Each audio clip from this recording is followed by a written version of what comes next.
off, thank you for joining me. And an editor duo, that seems so interesting, so intriguing. How did that come about, and how did you guys join the project? Can you either one of you speak to that? Uh, yeah, I mean, I'll start. We've have a Graham and I have a long relationship. We sort of grew up in the same similar film circles Hmm. with the producer Chris Ferguson and some of our other friends in Vancouver, and been making horror movies for like a long time, doing like fast film competitions and stuff like that, and eventually everybody sort of grew up and started making bigger movies, and we find ourselves here. But Yeah. Graham was assisting for me for a little while, and then blossomed into his own editor, and now we've come to work on Osgood Perkins movies together, which Yeah. is pretty rad. Yeah. Wonderful collaboration. So it's been We'll talk about, I want to talk about collaboration, especially with filmmakers and Osgood, but I want to ask you guys about editing, your history with it, things that like got you inspired. Can you either one of you name a formative editing or formative horror film for you that was just like, what is this editing? Like, what is this? Like, I always remember as like a directing fan, I saw The Shining for the first time, and I was just like, well, that is acting. At an 11 and at nothing, like it's acting. So was there editing moments for you guys, specifically within horror, that stood out, Graham? Well, I mean, for me, my first kind of horror memories are ones of going to the video store and looking at all the boxes and sort of seeing them and having the feeling that, oh, these are forbidden pieces or elements that I'm not supposed to go see as an 8 or 9 year old. And I do have a vivid memory of going to a friend's house for a sleepover, and his sister was a little bit older, and so her group, they rented Scream, but we only were allowed to play Nintendo or just watch whatever kids movie was at the time. But I remember vividly in the other room, like them watching the movie and screaming, and I'm thinking like, what is this movie? And I'm not allowed to see this movie, so I wasn't allowed to see Scream for like maybe 4 or 5 years after that.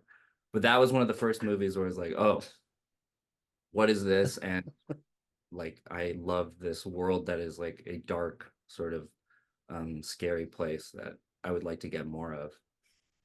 What about for you, Greg? Was there any horror films that you liked growing up that were like, ooh, what is this? And what's the filmmaking behind it?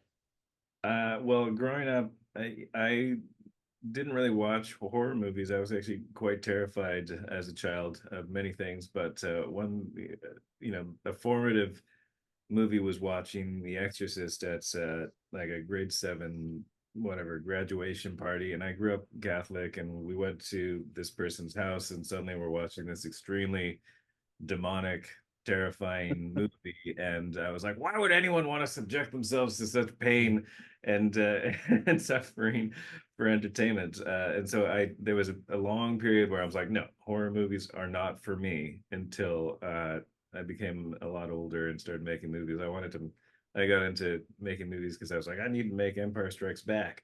But then as an adult, I watched The Shining, and I was like, this movie is amazing. It's a work of art, and I was, able to sustain my fear, or my bravery to watch the movie and not come out on the other end, and I was like, this is amazing. So, yeah. No, I love hearing stories of horror, and I think in our age group, Scream and The Shining, these are movies that I hear often. Also, a little younger is The Ring. I love when The Ring gets brought up because again, that's editing. I remember that was one of the first times editing should be also hidden and seen at the same time. It's a really odd thing, but I remember watching The Ring and being like, how did they make, like, I'm watching it be put together. It's so interesting. And I think mood is crucial for horror films. And this movie, mood, I described it in my review as drowning with dread. While I think a lot of that comes from the script and filming, what do you guys do to capture mood in the edit? That's such a intriguing thing for me. Can either one of you speak to keeping it as terrifying as this movie is? Yeah. I mean, I would start with, for me it helps having even temp sound design, getting that started earlier on, and we're lucky enough to work with a really talented sound designer named Eugenio Battaglia and mixer.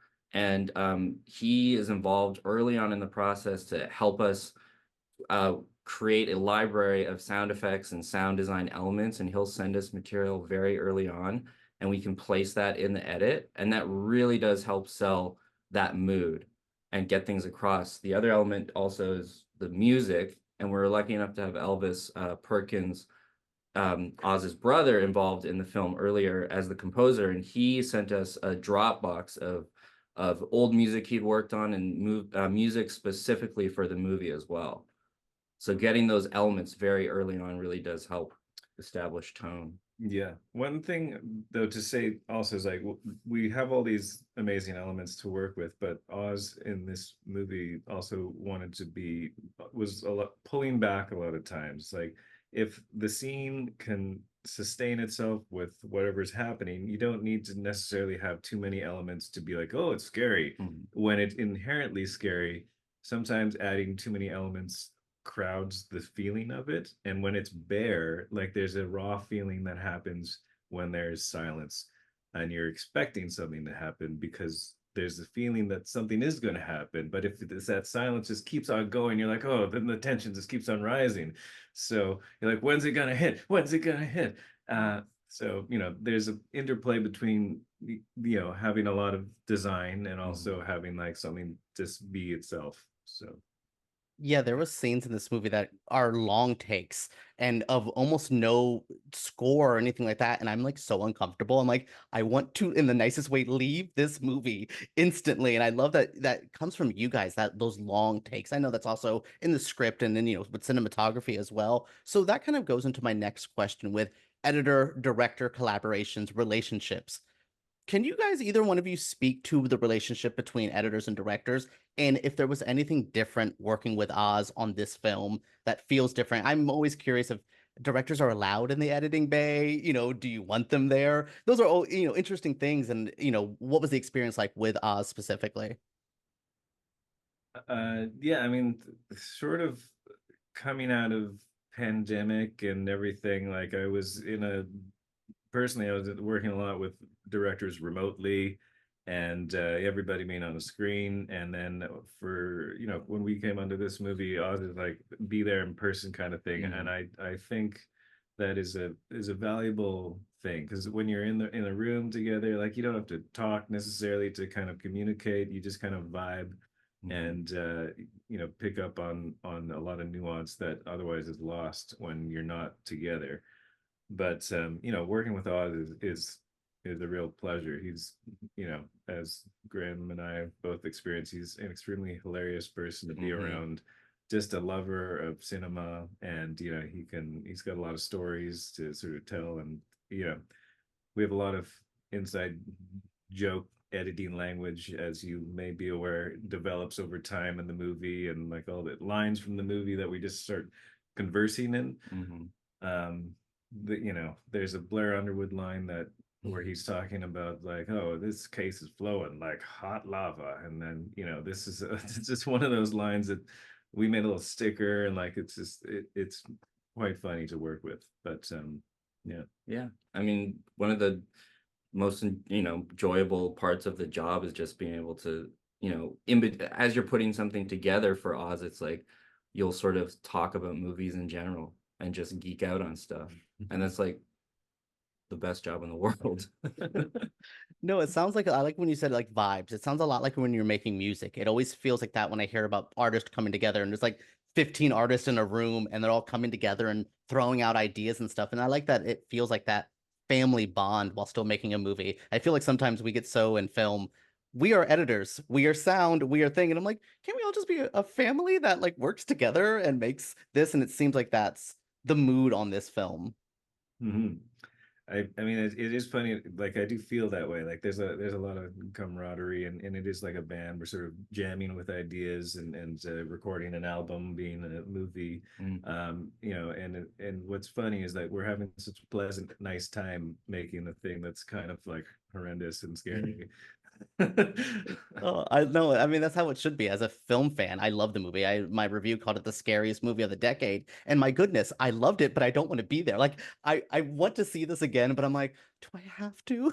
Do I want to enter this back? So I have individual questions for you guys now, real quick. So, Graham, can you offer any baby editors out there any tips to horror editing? I think editing is tough, and I don't know if you want to give any of your awesome tricks of the trade, but I think any editor watching this is like, please help me perfect horror. That's a good question. I mean, I think you need to be patient with whatever you're building together with the director. And I think one of the most important things is putting something together and getting it to a place where you're happy with it with the director, and then getting another body in the room and see how that body feels. Because even if it's someone who doesn't know anything about the context of the film and you just show them a certain scene or one bit of the film, they don't have to say anything. The chemistry in the room changes if they are scared or not scared. And you know if it's not working or if it's working. So my advice would be get some eyes that are out of the bubble that have nothing to do with the movie. Get them in the room and see what the chemistry is like. That would Great. Can be you add anything to that? Any tips or anything? I mean, I'd like to think that no matter how a scene is shot or constructed or written, everything is flexible and bendable, and a scene could be bent in any way to focus on any particular aspect of something. So sometimes when I'm editing, I'll get locked into an idea like this is the scene, it can't change. Well, actually it can change completely. You can flip it inside out and turn it upside down, and maybe that's the better way to do it. So to always approach something like, well, why is this way? Does it have to be? Doesn't have to be. Just because it was written that way doesn't mean we can't change it. Or if it was written a certain way, we could really focus in on the one thing that was maybe kind of tossed away, and now this sort of very subtle thing becomes the focal point of the scene. So yeah, I mean, there's many tips we can sort of ramble on, but Yeah. what am I picking No.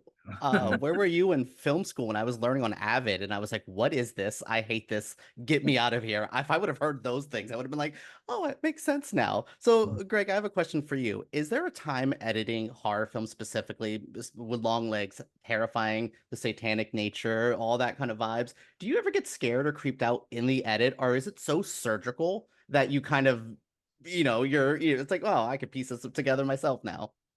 Uh, it's I think no, it's surgical to a degree, and I think like what the way that it's work, and obviously we're constructing the terror of it and the horror of it, and so we are extremely desensitized to the whole thing. Yeah. Because you're seeing it over and over again, you're seeing all the individual components, and so there's definitely a surgical approach to it. But when it's working, you can feel that there is an aura or an atmosphere to it that you can capitalize on and be like, oh, this is working. And it's like, oh, show it, but just show it just enough that someone could kind of see it. Was that there? So, and so you can feel where those feelings can come from, and but it's not like I come in and I'm trembling every time I open the edit suite. That would be pretty great for it. So my final question, I have it for you, Graham. So horror again is so specific, and Longlegs is such a crucial film, I think, for this year's horror thing. Where do you feel horror can be lifted in the edit? Like, is there films in horror that you think could be spruced up? What's one of these things that you see in other films, and not to bash other movies, but as an editor, is there something that you're like, what's missing, do you think, in horror with editing specifically? Ooh, I don't have any immediate examples of that off the top of my head. But what's missing from horror? I mean, it's hard to say because I think another element of horror is that it's very personal, and what scares one person might not scare another person. And there's things in this film that don't necessarily scare me, but scare obviously other people in the audience. And, I think one of the more, I guess, the important element is to maybe try and hone in on what scares other people, and see how you can make that work to your advantage if you're working on a film that you might not necessarily find something scary about. Not this one. This one, you know, is they're generally very scary, but you know, I think, yeah, it's finding things that don't necessarily scare you, and in other projects, and seeing if there's a way to enhance those. Just to sort of add on that, I do think one thing that I like to see in a movie is like when the audience, you treat the audience like they're smart and they know what's going on. Because you know, I don't like to be handheld too much, and there's also like there's a trust with the audience. Like, are you guys on board? Because if you're not, then you know, if you are, it's going to be awesome. So yeah, I feel No, like no, that makes sense. And I think to go with that, my hand was held in this movie in the nicest way. Is I don't know if it's the edit or the script, but I was able to follow the mystery as it was happening. There's a lot of times like I love the Knives Out movie, but sometimes it feels like he goes off screen. He's like, and now I figured everything out. You guys were like, no, you're gonna learn stuff along the way. And I like that you was like, it didn't make me feel dumb, but it was also like, you're not God here. You're only watching, and I think in edit it's crucial. Sometimes I think we forget we know what's happening because we're human beings watching a movie, but I got so immersed and so sucked into this, and I was like trying to figure it out. And to go with what Graham was saying, I'm scared by uh, uh, crazy people, religious stuff, and serial killers. So I was like, Jesus Christ, this movie.